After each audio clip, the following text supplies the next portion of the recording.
It's real. Luka Doncic has just been traded to the Los Angeles Lakers with Maxi Kleber and Markieff Morris in exchange for Anthony Davis, Max Christie, and a 2029 first round pick. The Jazz come in and help facilitate this trade by taking on the salary of Jalen Hood-Schifino, which is an expiring deal, and they also get 2 second round picks for helping. This is probably single-handedly the most craziest night I've ever been a part of while working in the NBA media. Just a couple minutes ago, we were all on a timeline asking ourselves, millions of us, as one big basketball community, as much as we argue, as much as we troll each other and talk shit. I was just going back and forth with Laker fans because apparently I don't say enough positive things about the Lakers and they just beat my Knicks. So, of course, Laker fans want to feel like they have one up on me. And I'm like, okay, sure, whatever. Well, Laker fans, I have a lot positive to say to y'all. I got a bunch of positive energy to just throw at you. Luka Doncic, a guy that I personally never in my entire life thought that I would ever see traded besides the day he actually got traded on draft night. He is that good of a talent that I never in my life imagined him in a different uniform. 77 in blue is all I thought I would ever see. That's it. And if he was going to get traded, I would think that it would have been in a situation where years ago it looked like the Mavericks weren't going to be able to put a proper team around him. But just coming off a finals appearance with a young rookie center, with Kyrie Irving, who's still damn good, you go and you get Klay Thompson. I mean, I'm so at a loss for words right now, y'all. I wasn't even prepared to record. I don't have a haircut. Usually when I don't have my haircut, I put on a hat. I didn't have time to get a hat. I got a little penny right here. I got Vicks underneath my nose because I'm recovering from a cold and I was about to go to bed. Like, no earrings in. Like, just my lighting probably ain't even perfect or whatever. This is the craziest moment I've ever been a part of. And because I'm recording right now, I don't have all of the details in front of me. So, yeah, let's dive into it. McMahon said that the Mavs had concerns moving forward with Doncic due to conditioning issues, looming commitment of supermax extension. This is going to go down in history as one of the craziest trades ever. Dog, you have commitment hesitancy with Luka Doncic because of conditioning, and some of the injuries are probably piling up. Fair, I'll give you that. But you traded him for Anthony Davis? You traded him to the Lakers? Is this the same Mavericks I grew up watching?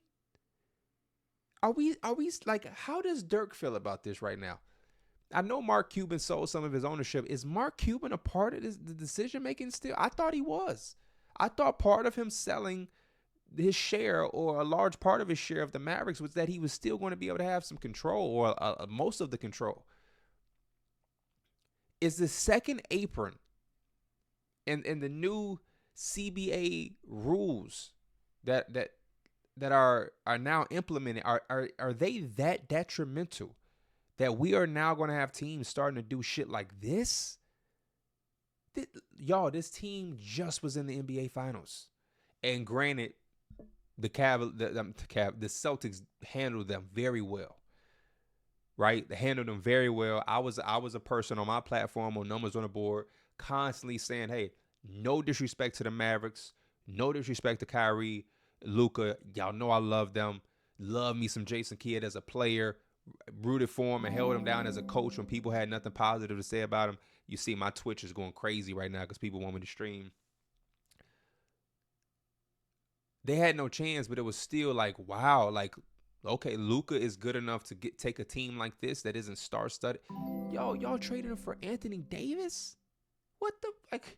And Anthony Davis is good, but Anthony Davis is a lot older, and the best version of Anthony Davis isn't what the best version of Luka has been. And this is just a wild moment in the NBA. And we just talked about on the podcast today about the Lakers and how valuable their pick would be, or if their pick is more valuable than the Suns pick down the line. And, I was telling my guys, I'm like, that Lakers pick is going to be valuable because Anthony Davis in 2031 is going to be older. LeBron isn't going to be in the league. And, Kenny was like, the Lakers always find a way, though. They always find a way to get a star. And I was like, you know what? You're absolutely right. But it just feels like the Lakers might not have that same feel or that same aura to the younger generation that it did to my generation, right? Because a lot of us grew up on Kobe, and a lot of my peers that went to the NBA idolized Kobe and want to play in LA and do different things like that. And because of the social media aspect, a lot of people now are growing up fans scattered. You know what I mean? You can be a guy living in San Diego who's a die-hard OKC Thunder fan now. So because of that, young kids that are coming into the NBA now, they don't necessarily have the same ties to the Lakers because they were the team that came on TV the most. It's like, nah, you have everybody's illegal streaming games and you can watch and follow all of these different teams, and it just doesn't feel like how the Lakers used to have a chokehold on my generation, right? And who knew 8 hours, 9 hours later, 10 hours later, they would be acquiring Luka Doncic. And you're talking about passing the torch. Hey, I don't know what the Lakers are going to look like on paper. I don't know. The rest of the year, I have no idea what they're going to look like. But again, kind of like we talked about on the podcast today, the Lakers are showing us that it's the long run. They're thinking forward. They're not really thinking about right now. You know what I mean? The Laker fans who feel like I am unfair to the Lakers, that was my whole judgment of them, was that the Lakers and the standard that they've set in their fan base has told us over these last few years that they're a championship team, that they're a contending team. And a lot of us look at them and don't see that and haven't seen that. And a lot of the moves have kind of felt that way. You know what I mean? And I still think the Lakers have been a solid team. And I always feel like you can't count them truly out because they have LeBron James and Anthony Davis. But it always has seemed that they've been lacking that extra gear. And I think this move shows that it's like, yeah, we're not a championship team. We don't think we're a championship team. And we are going towards the future. And Kenny said the same thing and said that the JJ hiring kind of felt that way, where you're building towards something instead of trying to be right now in the present. And I think this is an incredible move for the Lakers, man. I'm just shocked because I know there's a lot of Mav fans who got that notification and prayed that it was fake. Because, again, when you have Luka Doncic, I just can't imagine what. Look, the Mavericks did not warn Luka that he was going to the Lakers. Unbelievable. Yeah, this is crazy. This is crazy. This is a terrible look for the Mavericks. If I'm a Mavericks fan right now, I don't know how I can continue to support this team. Anthony Davis is phenomenal, but he's not good enough to get Luka Doncic at his age. I'm sorry. I'm sorry. And I just don't understand what direction they go in, because the Mavericks aren't ass, right? They aren't an ass team to where you say you can tank, right? But they also aren't a championship team. And isn't Kyrie contract like in the did Kyrie sign an extension? Like I'm working off the top of my brain here. I believe Kyrie Irving has an option or has like 2 years left on his deal to where he would be in free agency potentially this year or next year. If I'm not mistaken. I don't remember Kyrie signing his extension. Y'all know I'm a big Kyrie fan, so guys like Kyrie and a lot of these other guys who I'm a big fan of, I always kind of know their contract situation. Yeah, Kyrie Irving has a player option at the end of this year where it's $43.9. It's basically $44 million on the table, and Kyrie Irving is playing some really good basketball. The Mavericks have struggled. Obviously, when you lose Luka Doncic, you're going to struggle a bit. But Kyrie Irving is playing at an all-star level. A lot of us thought he was going to be an all-star. A move like this could very well have a guy like Kyrie say, hold up, I thought I was going to play with Luka and we was going to be trying to get back to the NBA Finals. I like Anthony Davis and all, but this ain't the same team. We're now talking about a team that your roster construction, right? Because this Maverick roster in Luka's tenure hasn't been like out of this world. It's been good enough to have a guy like Luka, and then when you got a Kyrie and you made a good draft pick in Derek Lively, it was like they raise it. But just in theory, with a trade like this, I mean, you're going Kyrie, you're going Clay, you're going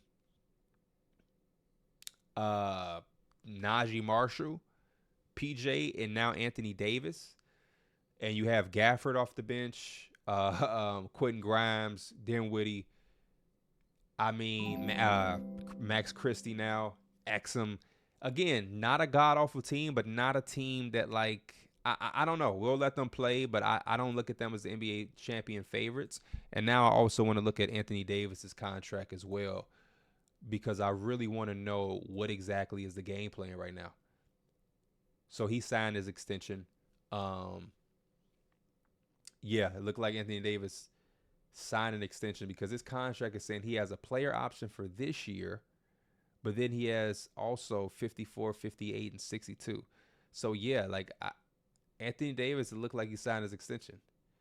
Yeah, August 2023, he signed a contract extension with the Lakers. So you got Anthony Davis tied up for a while now, and I'm gonna just double check this with my other contract place, which is Spot Rack or Spot Track, Spot Track, whatever, however you pronounce it. Apologies, I'm working all off the top of the brain right now, just trying to really figure out what is the thought process. It feels like a panic move. This feels like a move that you. I don't know, man. I don't know. Even the Pelicans ain't trading Zion, and Zion ain't did shit what Luka has done. The Pelicans ain't had nowhere near this success, and even with all of the issues and the conditioning and all of that shit, sometimes you gotta bite the bullet, man. Anthony Davis signed a 3-year, $175 contract with the Lakers, including 175 guaranteed. So I don't know why Spot Rag ain't. Maybe everybody is on Spot Track. Let me see. Anthony Davis NBA salary. So yeah, Anthony Davis has got this year. He's making 43. Next year is 57. The year after that is 62, and then the last year of this deal is $66.8 million, and that'll be in 2027. Wow. So this is this year, next year, this year is so it's this year and 3 more years. And Anthony Davis, I wonder how old is Anthony Davis? Anthony Davis. Oh man, Dallas. Anthony Davis is he's a March baby like me. So my birthday is March 5th. His birthday is March 11th. So he's about to turn 32 next month, right? And so now we can go back to this contract. So 32, 33, 34, 35. So at the end of this contract, he'll be making $67 million and he'll be 35, right? 33, 34, 35. No, 36. 36.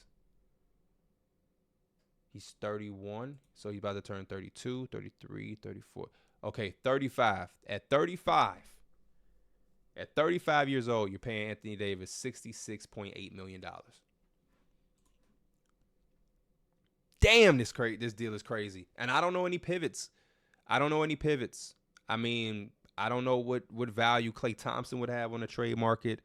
I don't know what you're getting for Daniel Gafford. PJ Washington, I guess, could have some value, but is it going to bring back anything that changes anything?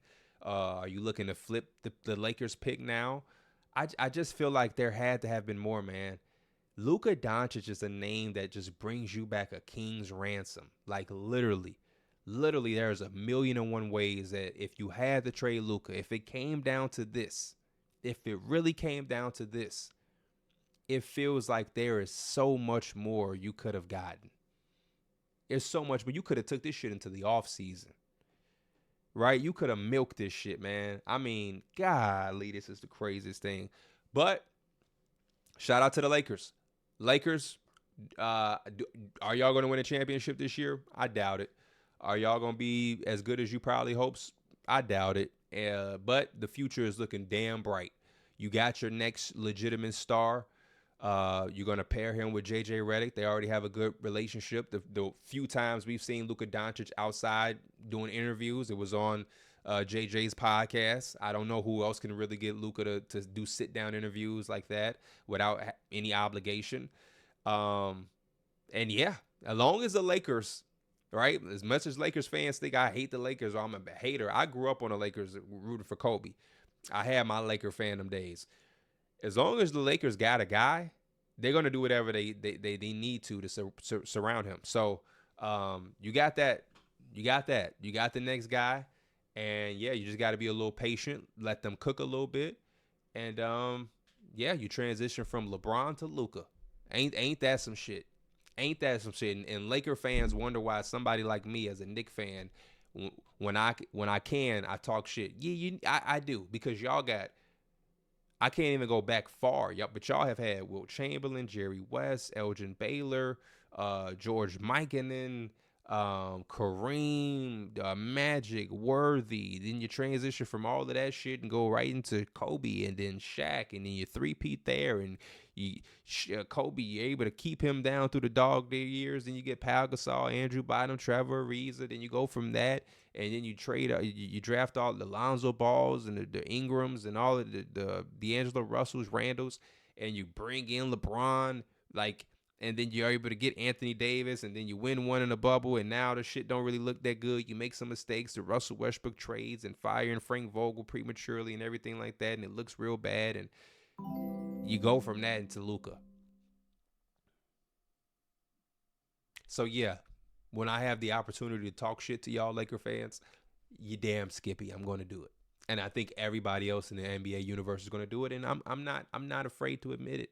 We are a little jealous. That's my viewpoint on the trade.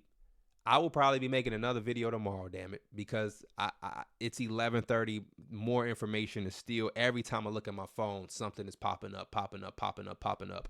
So I'm gonna end this. I'm gonna edit it. I'm gonna drop this, and I might just live stream at midnight because we're going crazy on Twitch. Peace.